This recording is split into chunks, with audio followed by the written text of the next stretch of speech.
Hi everyone, this is Isis Fernandez Rojas writing to Insanity. It's been such a very long time since I did a video blog, and I just wanted to do a very quick one. I don't have my webcam set up right now, so I have to do this through my iPad, so I'm sorry for the horizontal lines. I am so excited to talk about what my latest project is.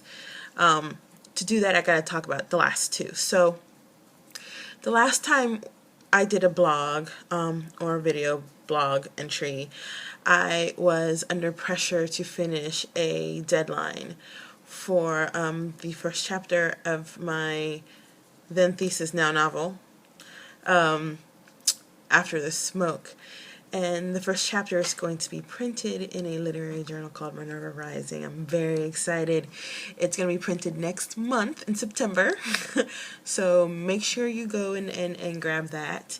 I'll let you guys know how to get a copy, but I'm so excited for it. And I'm so glad that they chose me for their inaugural issue. It makes me feel really happy. So when that deadline got done, I had another deadline. I looked on the calendar and said, oh, I've been procrastinating on this other deadline.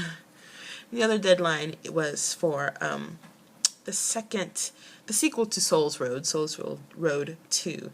If you are a longtime reader of this blog, you know that one of my short stories got picked to be part of that anthology, and they invited me to submit again, and so I did. So I'll know for sure if they chose my story, hopefully soon. And it was an interesting journey to put that together, and I'm gonna write about it hopefully very soon, because it didn't turn out as I expected, but I'm glad it turned out the way it did. It's one of those writer things.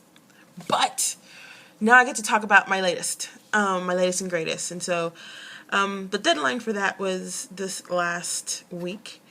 And so I took a day off and thought, what do I want to do next? Is there another deadline? I wanted to do a couple of other things before I jumped back into writing and revising the novel. And so I thought hard. I had been thinking for a while. There's another short story I want to write before I jump into the novel, but I wanted to do something non-fiction-y.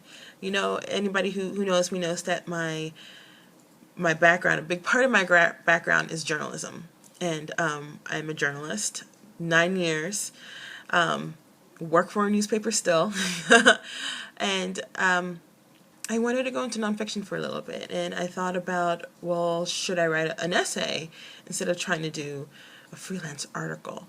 And I thought long and hard about it, and there was a couple of ideas that I wanted to pursue as a personal essay, but then I got the idea to talk about Latinas and anxiety, which is something I know very well.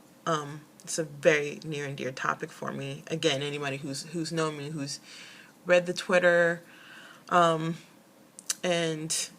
read the blog, know that I suffer from panic attacks. And I don't know exactly how long I've suffered from panic attacks, because I thought that what was me just being emotional about something was, now looking back retrospectively, were panic attacks, and it was my body telling me that something was wrong. So I thought this was an interesting topic because you don't really hear about Latinas and anxiety. And you hear a little bit more about Latinas and depression, and we tend to be a pretty depressed crowd. But you don't really hear about the anxiety part.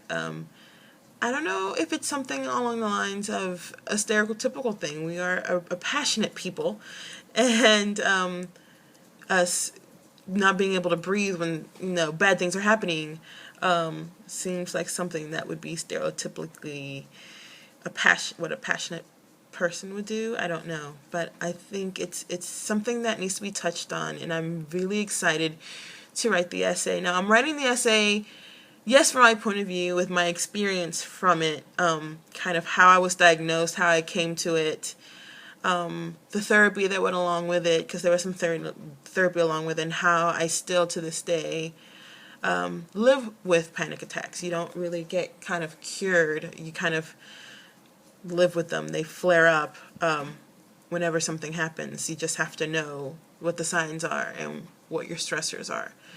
I'm psyched.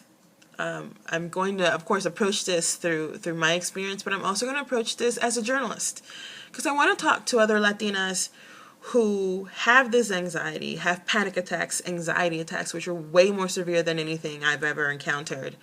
I want to hear from you guys, because I know I'm not the only one suffering with them. Just doing a quick internet search, I saw one particular blog post, and it feels like I would have written that blog post, of a Latina who had an anxiety attack on her way to her child's school to pick him up. She was driving when the panic attack hit, or when the anxiety attack hit. And I've been in that boat too. I've had a panic attack on the road. So I want to hear from you guys. I want to hear from the Latinas out there who didn't really know, shortness of breath. They think they're about to have a heart attack. They're, clammy hands. Their hands are shaking. I want to know it all. I want to know what you think. And I want to also hear from the professionals, the psychiatrists, the researchers who are researching stuff like this. Now, I'm not going to say that this is the most important issue for Latinas today, but I am going to say that this is something that not every Latina knows is happening.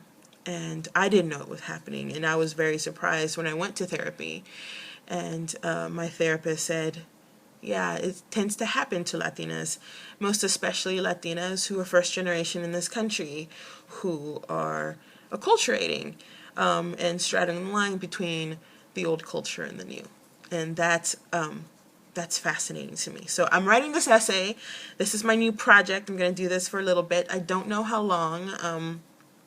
I'll probably be writing some fiction here and there. I have another deadline coming up on the 15th that I just remembered.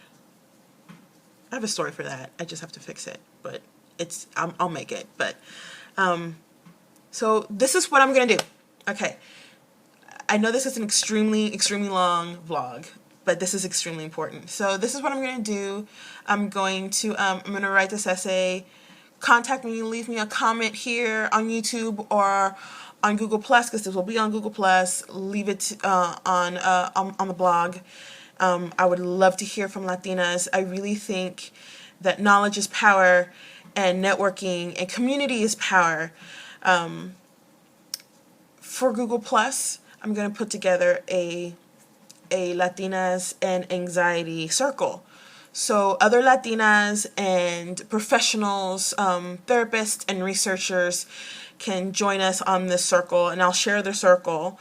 And people who want to be part of the circle, go ahead and leave me a comment, and I will put you as part of the circle, and we can have a community going. I'm going to do something similar for Facebook. I'm not quite sure how I'm going to handle that yet, but I'm the social media guru, so I'm sure I'll figure it out. So, thank you so much for listening. I'm really excited to share this with you guys. This is something a little bit different. This is kind of putting together fiction and nonfiction and journalism all together, and community activism, because hello, being a writer means you have to be an activist, just because it's just the meaning of being a writer. You understand, and you watch the human condition, you observe the human condition, so you're an activist. So please let me know, leave me comments, send me messages. I want to know who's out there. I want us to have a conversation, because I didn't know about it until I couldn't breathe one day and I thought I was having a heart attack. And it wasn't until I went to the doctor and got an EKG hooked onto me that the doctor said, no, dearie, that wasn't a heart attack. You were having a panic attack. And had I known then what I know now, I think I would have been able to do things a lot differently, made better decisions. So there you go. Bye. Very, very long. Oh my God, it's almost 10 minutes. I talk a lot. Bye.